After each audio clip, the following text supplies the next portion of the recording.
자, 이제 30번부터 하면 되겠죠? 30번 봅시다.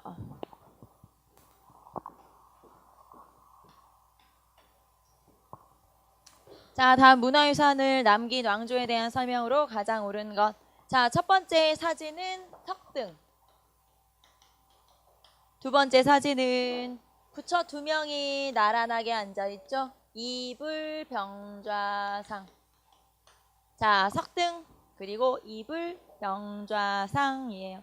자, 그러면 이 두 개 발해의 문화재들이죠. 이 석등은 사실 엄청 크기가 커요. 6m쯤. 보통 석등이 2m가 안 되거든요. 그런데 얘는 6m가 넘으니까 엄청 큰 거죠. 자, 그러면 이 왕조에 관한 설명으로 옳은 것 1번 좌평이 국정을 총괄하였다. 자, 좌평이 국정을 총괄하였다라고 하면 백제를 얘기하는 거고요. 백제는 수상의 명칭이 상좌평인데 내신좌평이, 그렇죠. 내신좌평이 상좌평의 역할을 담당했죠. 자, 그다음에 두 번째 중앙군으로는 10위를 두었다. 2번이 발해에 관한 설명. 정답은 2번.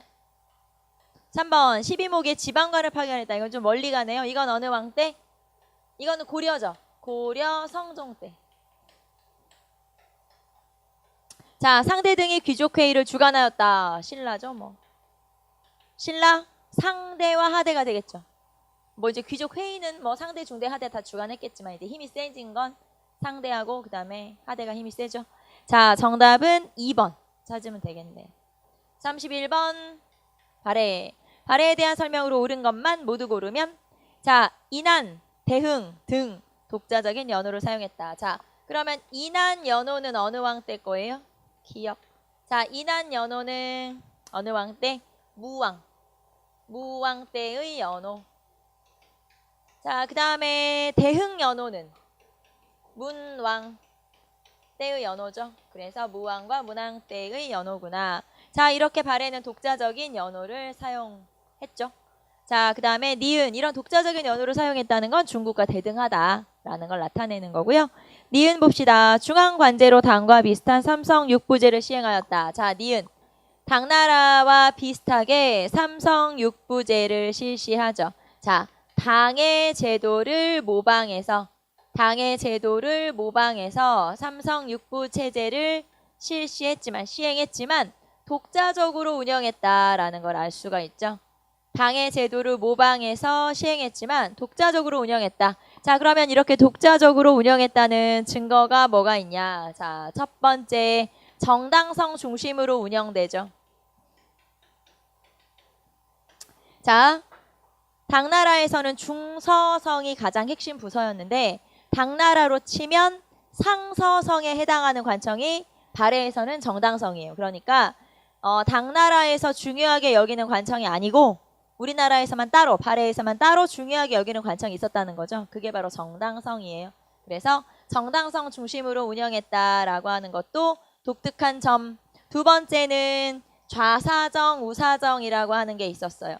좌사정, 우사정, 즉 원래는 상서성 밑에 바로 육부가 있어야 돼요. 당나라 같은 경우는.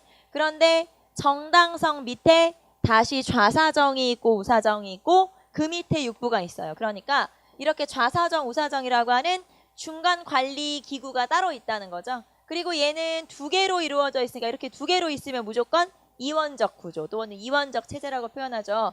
그래서 이원적 체제로 운영이 되어 있다. 자, 좌사정, 우사정이 존재하고 얘네는 두 개 이렇게 나눠져 있으니까 이원적 체제. 그래서 좌사정이 또 세 개의 관부를 운영하고 그 다음에 우사정이 또 3개를 관리하고 그래서 이렇게 운영이 되죠. 자, 그 다음에 육부의 명칭을 보시면 원래는 이호예병 형공이어야 되지만 자, 여기서는 명칭이 다르죠.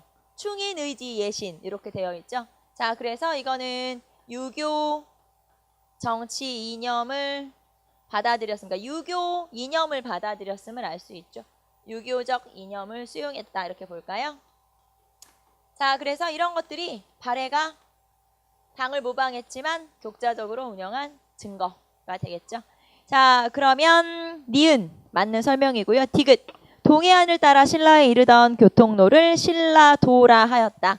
자, 발해에서 무왕 때는 당과 신라가 별로 아니 그 신라와 발해가 별로 사이가 안 좋았지만 문왕 때는 신라와 사이가 좋아지죠. 그래서 신라와 사이가 좀 괜찮아졌네, 교류를 했구나라는 걸 알 수 있는 증거가 신라도라고 하는 길이에요. 자, 그래서 신라도가 있고요. 자, 그러면 여기다 써볼까요? 신라도. 자, 신라도는 발해의 수도인 상경에서 시작해서 신라도는 상경에서 시작해서 동경까지 갔다가 동경에서 다시 남경을 거쳐서 신라로 내려가면 신라도가 되는 거예요.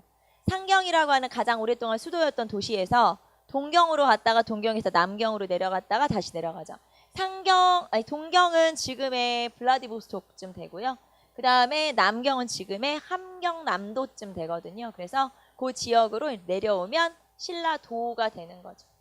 자, 그 다음에 그러면 디귿은 맞는 설명이네요. 리을. 무왕을 스스로 전륜성왕이라 자처하고 일본에도 사신을 파견했다. 자, 이렇게 스스로 전륜성왕이야 라고 표현했던 왕은 문왕이에요. 전륜성왕이 뭐냐면 불교에서의 이상적 군주. 이상적 군주를 말하죠. 야, 내가 굉장히 훌륭한 왕이야. 그런 뜻이에요, 말하자면. 그래서 이렇게 이상적 군주를 자처했던 왕은 문왕이죠. 무왕이 아니고. 자, 그러면 기억 니은 디귿 맞네요. 3번 찾으시면 되죠. 넘겨봅시다. 막 책장을 넘기는 소리가 막 기운이 막 넘치고 있는데 마지막 시간 되니까 기분이 좋아져가지고 아싸. 하지만 집이 멀다는 거. 집이 머네. 어쩔 수 없죠. 자, 32번. 다음과 같은 국서를 일본으로 보낸 발해의 왕에 대한 설명으로 옳은 것은, 자, 봅시다.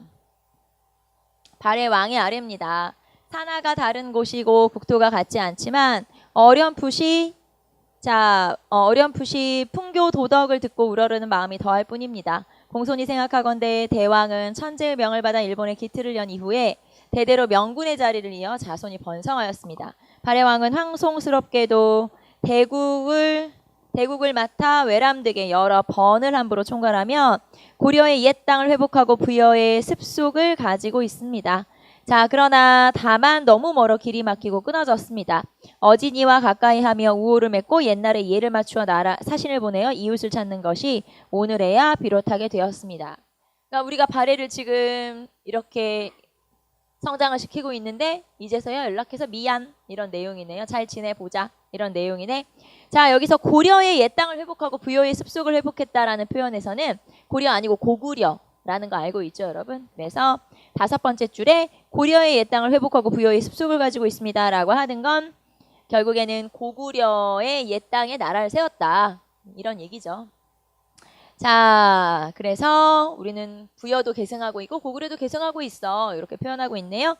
자, 그러면 이런 편지를 국서를 일본에 보낸 왕이 누구냐? 이거는 무왕 때의 일본에 보낸 그런 국서. 자, 그러면 무왕을 찾으란 얘기예요. 찾아봅시다. 무왕을. 자, 첫 번째. 이난과 대흥 등의 독자적인 연호를 사용하였다. 자, 일단 무왕을 찾으라. 그리고 1번에 자, 이난과 대흥 등의 독자적인 연호를 사용했는데 아까 이난의 연호는 어느 왕의 연호였어요? 이난은 무왕의 연호였고 그 다음에 대흥은 문왕의 연호였네? 자, 그럼 이거는 문왕, 무왕 다 들어가니까 답은 아니겠죠?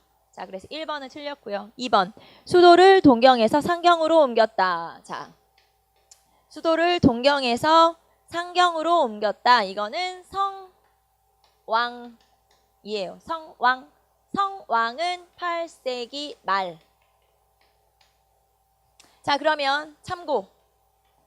문왕 때 수도를 제일 여러 번 옮기잖아요. 그래서 문왕 때 수도를 어디 옮겼나 봅시다. 문왕 때 수도를 처음에는 동모산에서 나라를 세웠으니까 동모산에서 그 다음에 중경, 상경, 그 다음에 동경 이렇게 수도를 여러 번 옮기게 되죠. 중경에서 상경에서 동경으로 이렇게 수도를 여러 번 옮기게 된 게 바로 문왕 때고요. 자, 그런데 사실 이 중에서 가장 오랫동안 수도였던 도시가 어디예요?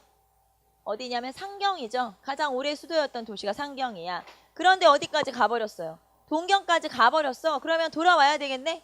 여기에서 여기로 돌아왔죠. 이게 성왕이란 얘기예요. 그리고 이제 성왕 때 돌아온 후에 오랫동안 상경이 수도였다는 얘기죠. 그래서 여기서 지문 다시 보시면 동경에서 상경으로 옮겼다. 이게 이거를 말하는 거예요. 여기서 여기로 옮겼네. 이게 성왕이죠. 그래서 문왕 때 이렇게 수도를 여러 번 옮기고 그 다음에 이렇게 잠깐 옮긴 거 이제 살짝 옮긴 거는 성왕. 성왕은 이거밖에 업적이 없어요. 잠깐 왕을 했고. 자, 그래서 2번은 성왕 8세기 말.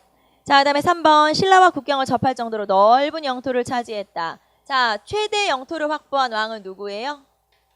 선왕. 선왕이 최대 영토. 그래서 옛 고구려의 영토를 다 회복. 거의 회복.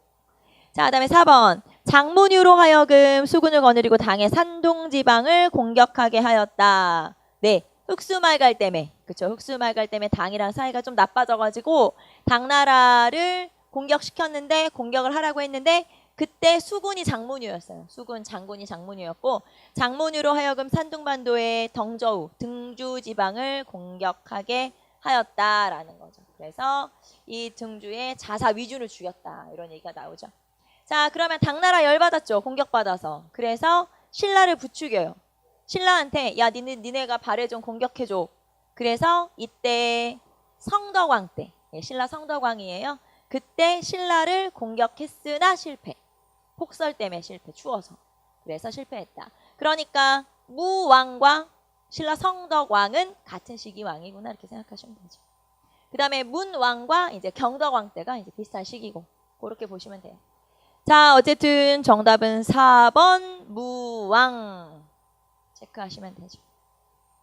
자, 그 다음에 5번 중국으로부터 해동성국이라고 불리기 시작했다. 해동성국이라고 불린 것도 어느 왕이에요? 선왕. 5번 3번 다 선왕. 정답은 4번.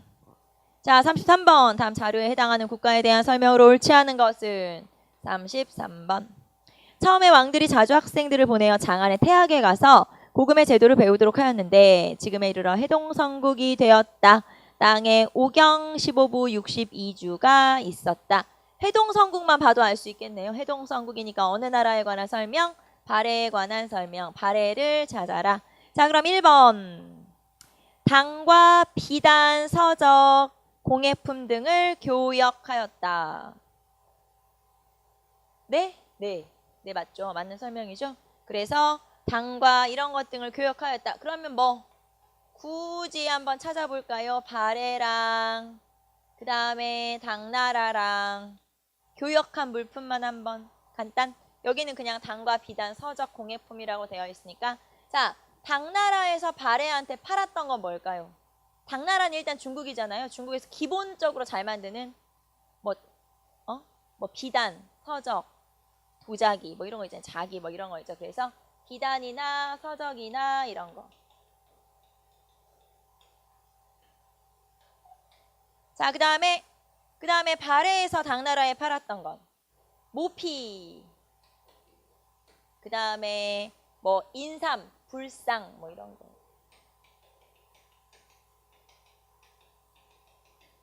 등등. 자, 그래서 1번 맞고요. 공예품 같은 거 이제 이런 거니까. 자, 그다음 2번 도서와 문서를 관장하는 문적원을 두었다. 예, 문적원 맞아요. 문적원. 그 다음에 관리감찰기구는 뭐 있어요? 발해요 관리감찰기구. 중정대 이런 거 있죠. 문적원, 중정대 이런 기구들이 있고요. 자, 그 다음에 3번 일본에 보낸 국서에 천손임을 자부하였다. 네, 우리 하늘의 자손이야. 이렇게 맞는 설명. 4번 정효공주의 묘는 굴식돌방무덤과 모주림 천장을 구조로 축조되었다. 4번 봅시다. 자, 거기서 정효공주 무덤이라고 했죠. 일단 어느 왕의 딸이냐면 문왕의 넷째 딸이죠. 정효공주의 무덤은 벽돌무덤이고요. 정효공주의 무덤은 일단 벽돌무덤이고 굴식 돌방무덤이 아니고 그 다음에 모주림 천장 구조가 아니고요. 평행 고임 구조라고 그래요.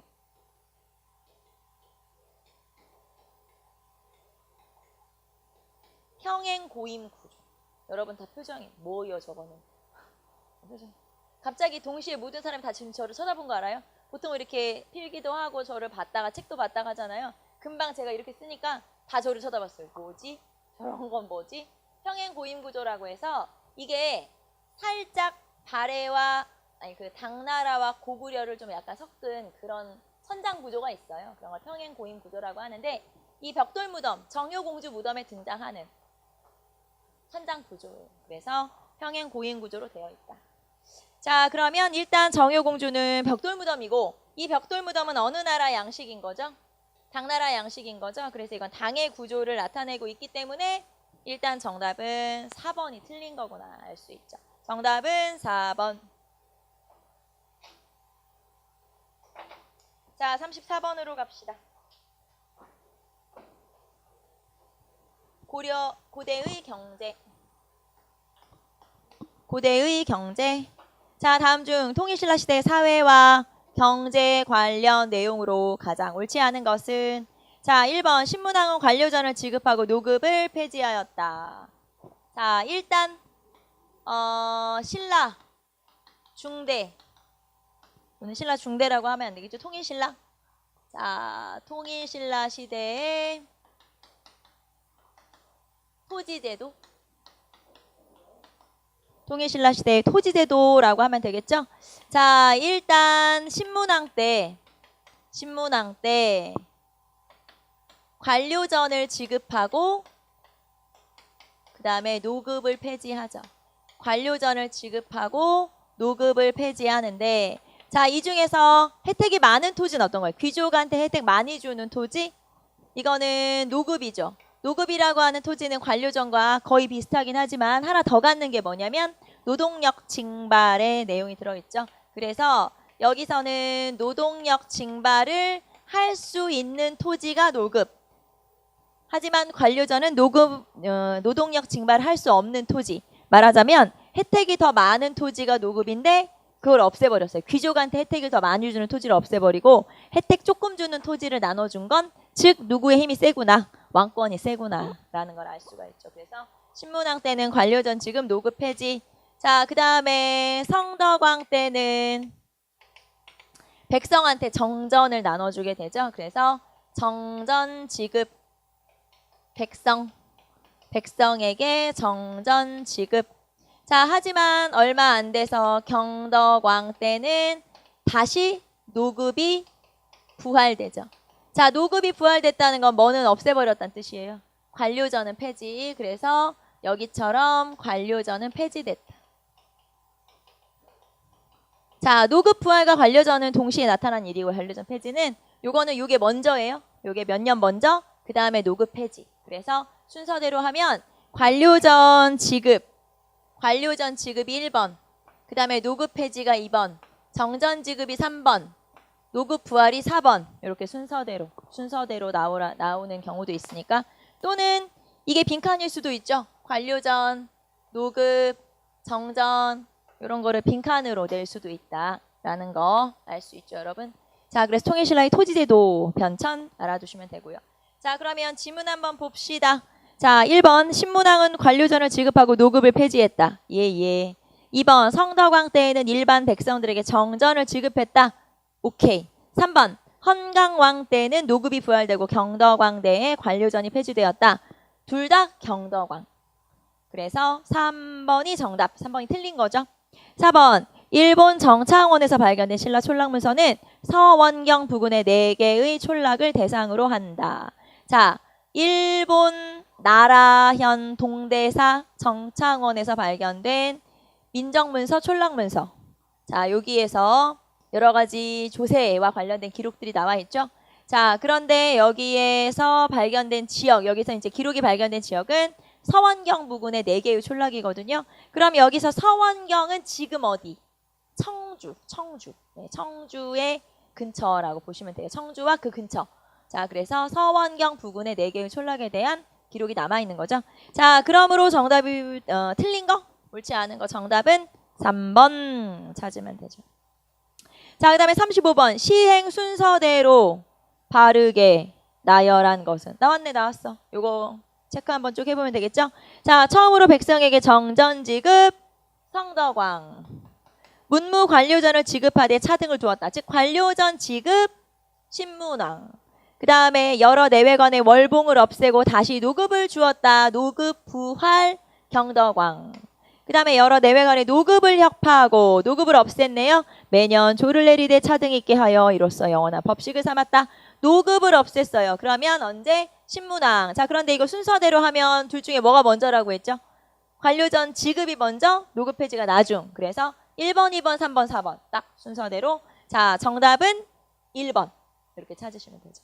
그래서 순서대로 하거나 아니면 빈칸이거나 아니면은 노동력 증발이 있는 혜택 많은 토지가 어떤 거냐 이렇게 물어보거나 거의 비슷한 유형들이 나오니까 요거는 여러분 꼭 알아두시면 되겠죠. 자, 36번.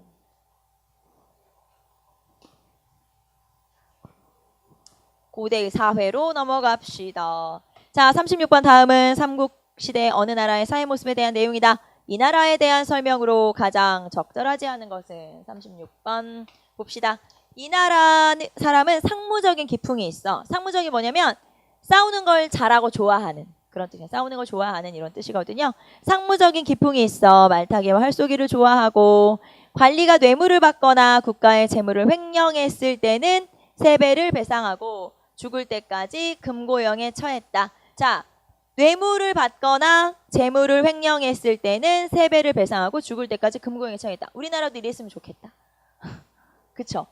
요즘 막 국회의원들도 막 뭐 받아가지고 막 감옥 가고 막 구속되고 하잖아요. 세배 물어내고 죽을 때까지 금고형. 이러면 좋겠다. 딱 좋네? 마음에 들어. 이 법 마음에 들어. 자, 그래서 뇌물수수나 공금횡령죄는 세배 배상 금고형. 자, 그리고 여기에 따라오는 조항이 하나 더 있죠. 네? 다들 왜 이래? 도둑질하면 네, 몇 배 배상? 2배 배상. 즉 절도죄는 2배 배상. 여러분 오늘 너무 첫날이군요. 2배 배상. 대답해도 돼요. 그리고 여기 다 소리 들어가도 돼요. 뭐 우리가 수업하는데 뭐 어쩔 거야.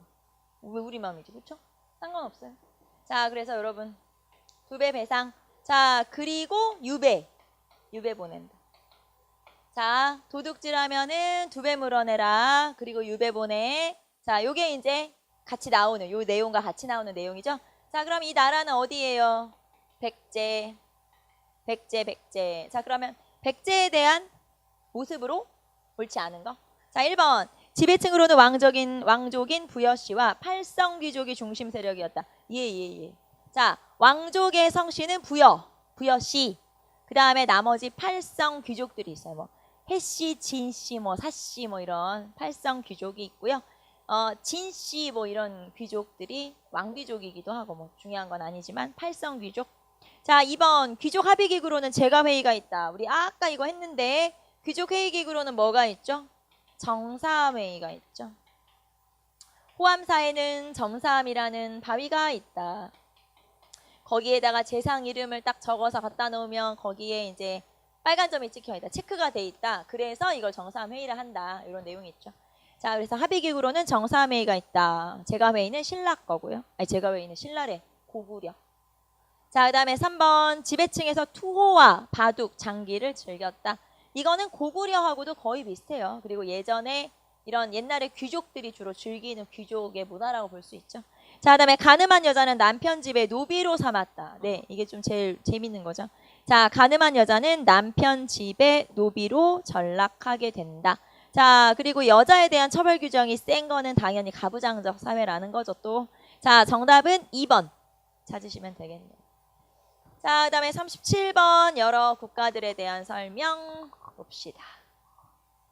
자, 가에서라 국가에 대한 설명으로 옳은 것은 가에는 감옥이 없다. 범죄가 있으면 제가들이 의논해서 죽이며 처자는 노비가 되게 한다. 자, 가는 어느 나라예요? 고구려. 고구려는 거의 다 죽여버렸기 때문에 감옥이 따로 없대요. 그리고 자, 처자는 노비로 삼는다. 가족은 노비가 된다라는 건 연좌의 제도가 시행되고 있다라는 거 알 수 있죠. 자, 그다음에 두 번째 발해낸다. 나는 남으로 신라와 접하고 있고 사방 2,000리이며 10여만 호가 살고 있고 병사가 수만 명이다. 풍속은 고구려 거란과 같고 문자와 서책도 발달했다. 발해죠, 발해. 신라와 접해 있다라고 했으니까 나는 발해. 다. 자, 다의 관직은 17등급이 있다. 문자와 군사는 중국과 같다. 건장한 남자는 모두 뽑아 군대에 편입시켰으며 군역마다 대열이 조직되어 있다. 자, 17등급의 관등을 가지고 있는 나라는 어디예요? 신라. 자, 참고 고구려 14등급 또는 뭐 10여 등급 해도 되고, 그 다음에 백제 16등급 16관등이라고 쓸게요. 16관등, 여기도 관등. 자, 그 다음에 신라 17관등. 자, 그래서 각 나라별로 관등도 다르니까 체크 한번 해보시면 되겠죠. 자, 그 다음에 라 봅시다. 여덟시족의 대성이 있는데 사씨, 연씨, 협씨, 해씨, 정씨, 국씨, 목씨, 백씨이다. 나라의 서남쪽에 사람이 살고 있는 섬이 15군데나 있다. 서남쪽에 섬이 많고 8개의 귀족이 있다. 팔성 귀족을 말하는 거네요. 어느 나라? 백제를 얘기하는 거죠. 자, 그래서 백제. 자, 그러면 고구려, 발해, 신라, 백제. 자, 1번부터 옳은 것 찾으라고 했어요. 가는 국호를 남부여라고 계칭했다. 국호를 남부여로 고친 나라는 가가 아니고 백제죠. 라. 자, 다음에 2번. 나에는 무천이라는 제천행사가 있다. 자, 무천 제천행사 있는 나라는 철기시대 여러 나라 중에 동해에 해당하고요. 자, 다에는 골품제라는 신분제도가 존재했다. 골품제도가 존재했던 나라는 신라. 정답은 3번. 자, 라에는 김해의 금관가요를 중심으로 번영하였다. 라는 뭐 그러면 가야여야겠죠. 뭐 이거는 뭐 말도 안 되지. 자, 그러므로 정답은 3번 찾으면 되죠. 자, 38. 가나에 나타난 신라제도에 대한 설명으로 옳지 않은 것은, 자, 가 속성은 김씨로 태종 무열왕이 8대조이다. 할아버지인 주천의 골품은 진골이고 아버지는 범청으로 골품이 진골에서 한 등급 떨어져 등난이 되었다. 자, 이 사람은 등난이에요. 그럼 이 사람의 품계는 뭐예요? 육두품 이겠죠. 그래서 육두품을 얘기하는 거죠. 자, 등난이라고 하는 이름을 가진 게 육두품이 되겠죠. 그래서 가는 육두품이니까 골품제. 제도를 물어본 거죠. 골품제. 자, 그다음에 두 번째. 최치원은 난낭비 서문에서 우리나라는 현묘한 도가 있으니 풍류라 일컬었다. 실로이는 삼교를 포함하고 중생을 교화한다. 자, 그러면 이거는 뭐에 대한 설명일까요? 화랑도를 설명하고 있는 거예요. 그래서 풍류도가 화랑도죠. 자, 그러면 골품제하고 화랑도를 지금 설명하고 있는 거네요. 1번. 개인의 사회활동과 일상생활을 규제했다. 골품제도에 따라서 심지어는 옷의 옷 복색, 그 다음에 집의 크기 또는 타고 다니는 수레의 크기 전부 다 규제를 받았기 때문에 당연히 정치적인 승진 이건 말할 것도 없고요. 그래서 정치생활, 사회생활 모든 개인 생활을 규제하는 제도가 골품제였어요. 1번 맞는 설명. 2번. 관등 승진의 상한선이 정해져 있었다. 여러분 다 아는 거지만, 자, 육두품은 어디까지 올라갈 수 있나요? 육관등 아창까지 올라갈 수 있죠. 자, 그 다음에 오두품은 어디까지? 십관등 대나마까지 올라갈 수 있죠. 그 다음에 사두품은 어디까지 올라갈 수 있어요? 12관등 대사까지 올라갈 수 있죠. 자, 그래서 이렇게 관등 승진의 상한선이 다 정해져 있다라고 하는 거. 그러면 이렇게 관등 승진의 상한선에 불만을 가지고 있기 때문에 특진 제도를 마련했어요. 불만을 무마하기 위한 특진 제도를 마련했죠. 이 제도를 중의제. 그렇죠. 중의제라고 하죠. 자, 예를 들면은 사중하찬, 그 다음에 구중대나마 이런 식으로. 자, 그러니까 아찬, 육관등 아찬을 4등급으로 다시 나누어서 마치 승진하는 것처럼 보이지만 아찬 안에서 승진만 하는 거죠. 결국에는 특진 제도를 마련한 거고요. 대나마, 자, 10관등 대나마 같은 경우는 9등급으로 다시 나누어서 그 안에서 승진하는 것처럼 보이지만 결국에는 그 등급 안에 머물러 있는 거고. 자, 이런 식으로 불만을, 관등 승진에 대한 불만을 무마하기 위한 제도를 중의제. 라고 하죠. 그래서 중이제까지 체크해 보시면 되겠고요. 자, 그 다음에 3번. 진흥왕 때 인재 양성을 위한 제도로 정착되었다. 화랑도를 국가적인 조직으로 개편한 왕. 진흥왕. 그죠? 3번 맞는 설명. 4번. 귀족들의 회의를 통하여 중요한 국사를 결정하였다. 자, 그러면 귀족 회의를 물어보는 거네요. 무슨 회의? 화백회의. 화백회의죠. 아까 화백회의 잠깐 나왔죠? 약 20명 정도의 진골들로 구성된 화백회의고, 이 화백회의의 의장은 상대등. 여기에서 왕을 쫓아내기도 했었죠. 진지왕 같은 경우는 여기서 쫓겨나기도 했었고요. 자, 그리고 3년에 한 번씩 상대등을 선출하고, 이게 바로 화백회의. 가장 큰 특징은 만장일치라는 거죠. 그래서 만장일치제를 특징으로 하고 있기 때문에 어떤 귀족들 간의 단결이라든가 부정을 방지하거나 이런 역할을 하죠. 자, 이게 바로 화백회의. 정답은 4번 찾으시면 되죠. 자, 그 다음에 고대의 문화 갑시다. 39번. 발해에 대한 설명으로 옳지 않은 것은? 자, 문화. 1번. 발해의 상경은 당의 수도인 장안성을 본떠서 건설되었다. 자, 당나라의 수도인 장안성을 본떠서 상경의 구조를 정했는데 가운데 넓은 대로가 있죠. 우리 여기 이렇게 대로처럼 대로가 있죠. 그걸 뭐라 그래요? 주작대로라고 하죠. 그래서 맞는 설명. 당의 수도인 장안성을 모방해서 만들었다. 1번 맞고요. 2번. 정효공주 묘는 당과 고구려 양식이 혼합된 벽돌 무덤이었다. 자, 정효공주 묘는 벽돌 무덤 맞죠?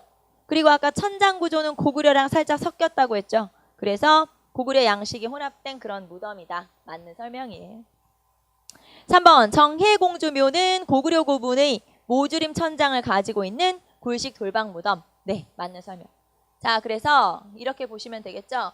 정혜공주 묘는 굴식 돌방 무덤. 그 다음에 고구려 양식. 천장 구조는 모주림 천장. 그 다음에 정효 공주 묘는 벽돌 무덤. 자, 벽돌 무덤은 어느 나라 양식이에요? 당의 양식. 그 다음에 아까 평행 고임 구조 천장 이렇게 되어 있죠. 천장은 평행 고임 천장, 평행 고임 구조. 그래서 이거는 고구려와 당 양식을 좀 섞은 거고, 그 다음에 요거는 딱 고구려 양식이고, 이렇게 나눠질 수 있겠죠. 자, 그 다음에 3번 맞는 설명. 4번. 중국 지린성에 위치한 영광탑은 현재 남아있는 유일한 발해 석탑인데, 석탑이 아니고, 그러니까 탑이긴 탑인데 전탑이죠. 자, 그러면 발해의 영광탑은 발해의 탑이다. 이거 맞아요? 그런데 그 탑의 양식은 뭐예요? 전탑. 그럼 전탑은 뭘로 만든 거예요? 벽돌탑. 전탑이라는 건 벽돌탑. 석탑은 그냥 돌. 전탑은 벽돌. 달라요, 양식이. 그래서 영광탑은 발해의 탑으로 전탑이다. 이렇게 해야 맞죠. 정답은 4번. 자, 40번. 백제의 수도들이다. 나를 수도 삼았던 시기의 문화재로 가장 적절한 것은? 40번. 가는 어디일까요? 한성, 서울. 한성, 위례성. 나는 어디? 웅진. 자, 웅진으로 천도한 왕은 그럼 누구예요? 그쵸, 문주왕. 고구려 장성한테 뺏겨서 5세기에. 자, 그 다음에 다는 어디? 사비. 부여. 자, 여기로 천도한 왕은 성왕 6세기. 538년에 옮겼죠. 자, 그러면 1번부터 볼까요? 이게 사진이 여러분 잘 보여요? 좀 희미한가? 자, 봅시다. 1번에 얘는 사진이 뭐예요? 서울 석촌동 고분. 서울 석촌동 고분. 서울 석촌동 고분. 이거는 가. 그 다음에 2번. 자, 두 번째는 뭐예요? 무령왕릉. 무령왕릉은 공주 송산리 고분군이에요. 공주 송산리 고분군. 이게 나. 지금 나 찾으라고 했죠. 이 문제에서. 나 2번이 정답. 3번. 익산 미륵사지 석탑. 아예 여기는 없네요. 익산 미륵사지 석탑이고 이거는 무왕 때 7세기 무왕 때 만들어진 거고요. 4번에 부여 정림사지 석탑이네요. 부여 정림사지 석탑. 자, 부여 정림사지 석탑이니까 다. 그러므로 나 찾아라 2번. 정답은 2번 찾으시면 되겠죠. 자, 41번 볼까요? 다음 석탑이 세워진 순서대로 나열한 것을 골라라. 자, 기억, 불국사 3층 석탑. 이건 어느 왕 때 세워졌을까요? 자, 이거는 경덕왕 때. 네, 경덕왕 때 세워졌죠. 그래서 경덕왕에서 이제 해공왕 때 완성되기도 했는데 일단 경덕왕이라고 써볼게요. 그 다음에 니은, 원각사지 10층 석탑. 세조, 이건 조선이네? 한참 뒤죠. 디귿, 경천사 10층 석탑. 이건 우리 고려 말로 배웠죠. 충목왕이에요. 충목왕. 고려 말. 저런 소리 정말 싫은데. 막 내가 불안해지잖아. 그 다음에 가문사지 석탑. 이건 신문왕. 가문사지 석탑이 아빠의 은혜에 감사 이런 석탑이랬죠. 그래서 신문왕이 신이 된 문무왕이 쉬어갈 수 있게, 용왕이 된 문무왕이 쉬어갈 수 있게 탑을 만들었으니까 신문왕, 신라, 중대. 뭐 이것도 신라 중대긴 하죠. 자, 그래서 순서대로 하면 신문왕, 경덕왕, 충목왕, 세조 이렇게 되겠네요. 정답은 4번 찾으면 되죠. 너무 시대가 걸려있다. 그쵸? 이 문제는. 자, 42번. 신라시대 승려, 원효에 대한 설명으로 가장 적절한 것은 1번. 진골귀족 출신으로 일단 땡이네. 원효는 육두품 출신이잖아요. 원효는 육두품 출신이고 당으로 수학하고 당에서 수학하고 온 뒤에 영주의 부석사를 세웠다. 자, 일단 여기에 대한 설명 전체는 어떤 사람에 대한 설명이냐면 의상. 진골, 당나라 유학, 부석사, 의상. 자, 2번. 인도에 들어가 성지를 순례하고 기행문을 저술했다. 이 사람은 누구예요? 해초. 이 사람의 쓴 기행문은 왕오천축국전. 왕오천축국전이라는 책이죠. 3번.